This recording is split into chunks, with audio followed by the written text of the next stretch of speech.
It's the building that defined a nation. But behind the Sydney Opera House's gleaming sails lies a history of betrayal, bankruptcy, and one man's abandoned dream. How did an architect's vision turn into a political nightmare? Why did it take 14 chaotic years to build? And what ancient secrets are buried beneath its foundations? This is the true story behind Australia's most famous landmark. The dream that tore itself apart. Rising like a dream from the edge of the sea, the Sydney Opera House was born from a bold vision. A shimmering sculpture of sound and stone perched on Bennelong Point, where land meets the restless waves of Sydney Harbour. It began as a winning sketch by a young Danish architect, Jørn Utzon, whose radical design stunned the world and seduced a nation.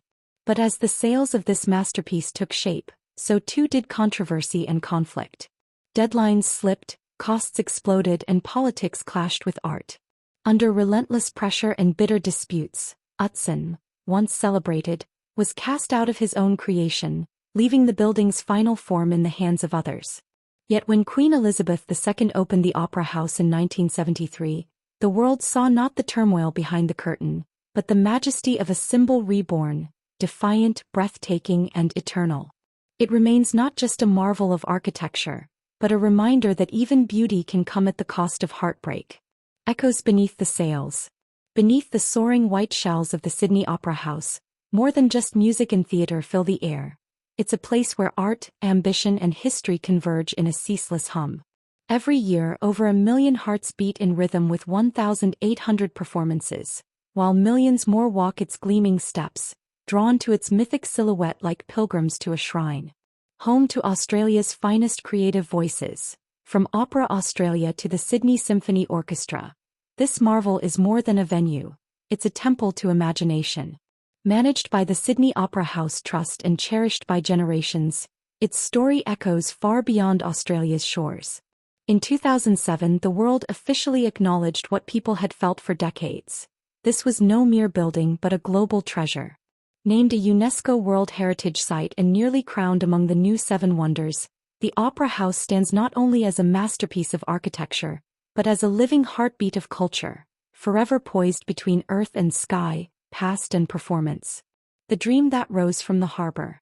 In the shadows of a post-war Sydney, one man dared to dream louder than the city's hum, Eugene Goossens, the passionate director of the State Conservatorium of Music, who believed that Sydney deserved more than cramped performances in the echoing halls of Town Hall. His vision? A sanctuary for grand theatre, a place where art could breathe. But dreams need champions, and by 1954, Goossens found his in Premier Joseph Cahill, whose political clout turned aspiration into action. While others pictured steel and stone near Wynyard Station, Goossens' heart was set on Bennelong Point, where the sea meets the skyline. There, at the water's edge, the first seeds of the Sydney Opera House were planted, not with blueprints but with belief. The competition that shaped a landmark. In 1955, the call went out to the world. Design the opera house that Sydney and history deserved. Architects from 32 countries answered the challenge, each offering their vision of what a cultural beacon could be. The stakes were high, the prize substantial, £5,000, but it was more than money that was at stake. This building would define Sydney for generations. A jury, including the likes of architectural giants Eero Saarinen and Leslie Martin, sifted through hundreds of designs, but it was a visionary from Denmark who would change everything. Jørn Utzon's extraordinary design, inspired by the sweeping curves of nature, from bird wings to palm leaves, stood out among the rest. In January 1957, Utzon's masterpiece was chosen, a design so bold it seemed to rise from the land itself, as if Sydney's very spirit had taken shape in the form of a building. The orange peel solution. In the beginning, the Sydney Opera House seemed like an architectural dream that couldn't be built. Its revolutionary design, with sweeping curves and impossible angles, left engineers scratching their heads. Civil engineering firm Arup was called in to make sense of Utzon's bold vision, but after numerous redesign attempts, they faced a daunting truth. The structure just didn't add up. The curved roof's unique shape meant each support beam needed to be custom-made, making construction both technically impossible and wildly expensive. Then one day, Utzon had a breakthrough while peeling an orange. The solution was simple and radical. The roof could be derived from the geometry of a single sphere. By cutting segments from it, he could create the variety of shells needed for the roof. This revelation transformed the opera house's design, making it possible to build, yet also forever altering its original form. What began as an unbuildable dream had now found its way to reality. The tumultuous struggles of vision and reality. What began as a triumph of architectural innovation soon became a saga of turmoil. Jørn Utzon's groundbreaking design for the Sydney Opera House was met with mounting challenges. While the elegant solution for the roof's construction was found, the project was soon caught in a whirlwind of labor disputes, soaring costs, and endless delays.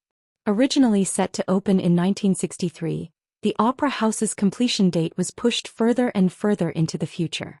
By 1966, no one dared predict when the doors would finally open. The beloved Premier Cahill, who had championed the project, passed away shortly after work began, and his successor Norman Ryan found himself at odds with the escalating costs and endless setbacks. When Robert Erskine took power in 1965, he appointed Davis Hughes as Minister for Public Works, and their contentious relationship with Utzon only worsened. As costs spiraled and tensions boiled over, Utzon, unable to meet demands and frustrated by constant opposition, resigned in 1966, leaving Australia behind without seeing his masterpiece completed.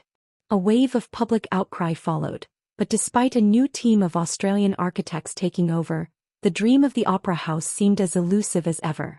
What was once seen as an impossible vision was now on the brink of collapse. A triumph of resilience. Despite the chaos and setbacks that plagued the Sydney Opera House, the colossal project was finally completed, though not without leaving its mark on history. A new team of Australian architects took the reins, completely overhauling Utzon's interior plans, eliminating the dual-purpose design for the main hall and demolishing costly machinery already installed. The building's interior walls, which had to be customized with hundreds of uniquely cut glass panels, only added to the mounting expenses. Labor disputes further delayed the project, culminating in a dramatic sit-in strike in 1972. Yet against all odds, the Opera House was finished in 1973, 10 years behind schedule and a staggering 14 times over its initial budget, costing $102 million Australian dollars. When Queen Elizabeth II formally opened the building, she acknowledged its extraordinary beauty while diplomatically noting the difficulties of its construction. Utzon, however, stayed away, expressing disappointment at the interior work and the direction the project had taken under the Australian architects. His absence symbolized the heartbreak of an architect who had once envisioned a masterpiece that was now a global symbol of both struggle and triumph. A legacy carved in time. The journey of the Sydney Opera House, marked by struggles, innovation, and resilience, found its ultimate peace with Danish architect Jørn Utzon's return in 1999. He helped renovate the interior, and in 2004 the reception hall was renamed the Utzon Room in honor of his vision.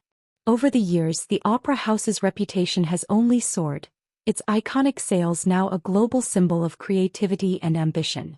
It attracts more than 10.9 million visitors annually and epitomizes Australian identity, its remarkable design a testament to overcoming monumental challenges. Hosting legendary performances from Bob Dylan to Bjork, and significant moments in history, like Nelson Mandela's first speech after his release, the Opera House continues to inspire. Recognized by UNESCO as a World Heritage Site in 2007, it stands as a pinnacle of human achievement, an architectural masterpiece that has become more than just a building. It is a symbol of artistic vision, determination, and the power of perseverance. The Sydney Opera House proves even beautiful art has messy origins. Which other iconic buildings should we explore next? Tell us in the comments. If you enjoyed this deep dive into architectural history, help us share more untold stories. Like, subscribe, and hit the notification bell for more from History Love.